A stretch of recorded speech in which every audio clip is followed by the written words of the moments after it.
शंखनाद काल सर्प दोष 12 प्रकार के काल सर्प दोषों में 9वें नंबर का ये काल सर्प दोष होता है, जो कि तृतीय भाव से नवम भाव तक केतु और राहु के विराजमान से ये दोष बनता है।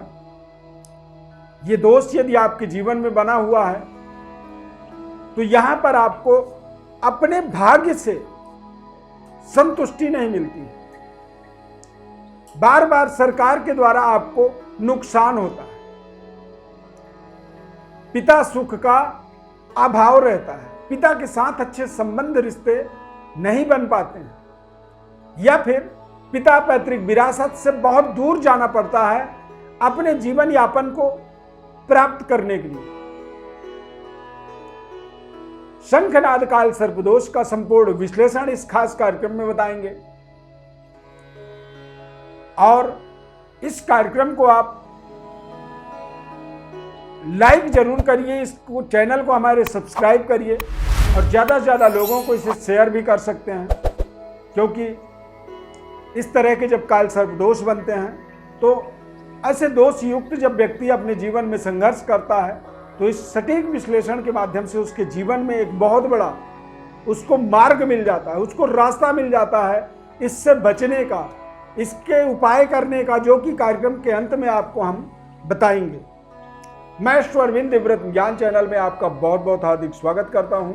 नमस्कार, जय माता दी, जय श्री राम। इस चार्ट के माध्यम से आप बहुत ध्यानपूर्वक देख सकते हैं, तीसरे घर में केतु और 9वें घर में राहु, ये दोनों ग्रह जब विराजमान हो जाएं तो शंखनाद काल सर्पदोष आपके जीवन में बन जाता है। शंखनाद काल सर्पदोष जब बनता है तो व्यक्ति के जीवन में अपने भाग्य से असंतुष्टि, सरकार तथा उच्च स्तरीय वर्ग के साथ नुकसान, पिता सुख का अभाव होता है, पिता पैतृक विरासत से दूरी का योग बन जाता है और लगातार व्यापार में नुकसान होता है ऐसे व्यक्ति का। अपने से उच्च स्तरीय वर्ग के अधिकारियों के साथ मनमुटाव होता है, सुख का अभाव रहता है जीवन में और ऐसे व्यक्ति का जो भाग्य काम भी करता है तो पिता के मृत्यु के उपरांत, यानी कि पिता के न रह जाने के बाद व्यक्ति के जीवन में भाग्य जो है पूरी तरीके से एक्टिवेट होता है। तो जब आपको भूख है तो खाना नहीं मिली और जब खाना है तो भूख नहीं है, इस तरह की कई बार ये सिचुएशन निर्माण करता है, स्थिति इस तरह की बन जाती है। तीसरे घर से 9वें घर तक यदि सारे ग्रह विराजमान हो जाएं तो ऐसे में व्यक्ति को अपने संबंध रिश्तों से धोखा मिलता है, यानी कि जिसे आप मित्र समझते हैं वो अंत में शत्रु निकलता है। जिससे आप बहुत प्यार करते हैं वो बार बार आपके साथ चीटिंग करता है, धोखा देता है। कोई भी बड़ा निर्माण कार्य यदि आप करने की सोचते हैं, शुरू करते हैं तो शुरू तो हो जाती है, लेकिन वो लगातार उसमें रुकावट बनी रहती है। कर्जे ऐसे व्यक्ति के जीवन में बेवजह उसके ऊपर कर्जे बने रहेंगे, वो उन कर्जों को कितना भी निपटाना चाहे लेकिन उन कर्जों से वो बाहर नहीं आ पाता। कारोबार व्यापार में भी अच्छे प्रयास, अच्छे मेहनत, अच्छी हुनर के बावजूद कारोबार व्यापार की डेवलपमेंट नहीं हो पाती।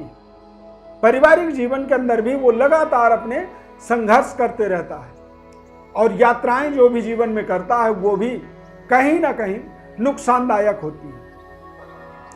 यदि 9वें घर से तीसरे घर के अंदर सारे ग्रह विराजमान हो जाएं तो ऐसे व्यक्ति के जीवन में आमदनी के मार्ग में अवरोध उत्पन्न होता है, यानी कि आपकी जहां से आमदनी हो रही है वो कई बार ऊपर नीचे होता है, फ्लक्चुएट करता है।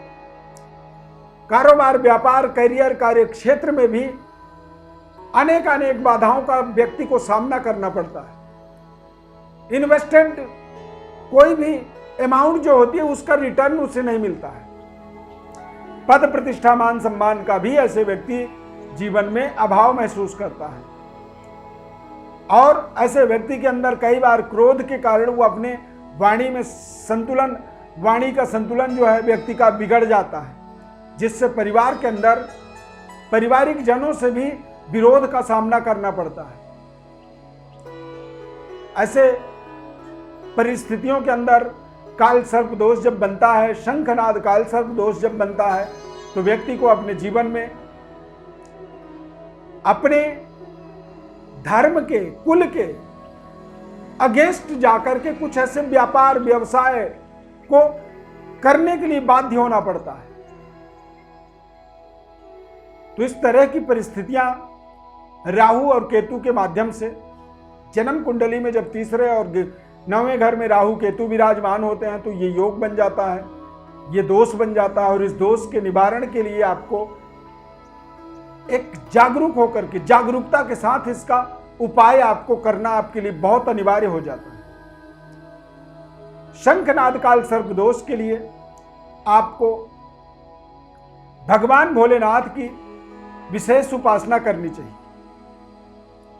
गंगा स्नान करनी चाहिए, और तीर्थ स्थलों पर जब भी आप जाते हैं तो वहां पर भगवान भोलेनाथ की विशेष उपासना करने से भी इस दोष की शांति होती है। आपको सदैव अपने पास गंगा जल रखना चाहिए और रुद्राभिषेक आप जरूर करें अपने जीवन में, महामृत्युंजय का जप करें, और तांबे का नाग नागिन जो है जोड़ा खरीद करके एक बार किसी मंदिर में, शिवालय में उसे आप समर्पित जरूर करें। इससे आपके जीवन में काल सर्प दोष शांत होगा और आप अपने जीवन में उस दोष से एक तरह से मुक्त होंगे। किसी भी मंदिर में, मठ में आपको एक बार शंख दान करना चाहिए। शंख दान करने से भी शंखनाद काल सर्प दोष की शांति होती है। काल सर्प दोष कवच निर्मित होता है हमारे संस्था में, तो यदि आप कवच के माध्यम से चाहें तो वो भी एक बहुत सटीक उपाय आपके जीवन में हो सकता है। उसके लिए या फिर जन्म पत्रिका में आपके किसी भी तरह की कोई भी दोष है, आपको आभास होता है कि कुछ ना कुछ भाग्य में कमी है, तो हमारे व्हाट्सएप नंबर पर आप अपनी बर्थ डिटेल्स लिख करके भेजें। संपूर्ण विश्लेषण आपको हमारे द्वारा बताया जाएगा, दोष का उपाय बताया जाएगा। श्रावण मास में भगवान भोलेनाथ की उपासना, काल सर्प दोष की उपाय या किसी भी तरह के जीवन में संघर्ष के समाधान का यदि विधि को संपन्न किया जाए, वो शायद पूरे साल के अंदर एक सर्वोपरि समय माना जाता है। खासकर राहु और केतु के द्वारा जनित दोषों को शांत करने के लिए श्रावण मास में यदि किया जाए उपाय, तो ये उपाय सर्वोपरि होता है। तो ऐसे समय में इसका जरूर एक बार विचार आपको करनी चाहिए और इस उपाय को करने का प्रयत्न करना चाहिए, कोशिश करनी चाहिए। जब आप कोशिश करेंगे तो आपको सफलता भी अवश्य मिलेगी। हमारे इस खास कार्यक्रम को यदि यहाँ तक आपने देखा है तो चैनल को सब्सक्राइब जरूर करिए, ज़्यादा से ज़्यादा लोगों को शेयर कर दीजिए, और कार्यक्रम अच्छा लगा तो लाइक कर दीजिए। हमारे साथ जुड़े रहिए। इस खास कार्यक्रम में जुड़ने के लिए बहुत बहुत धन्यवाद। जय श्री राम।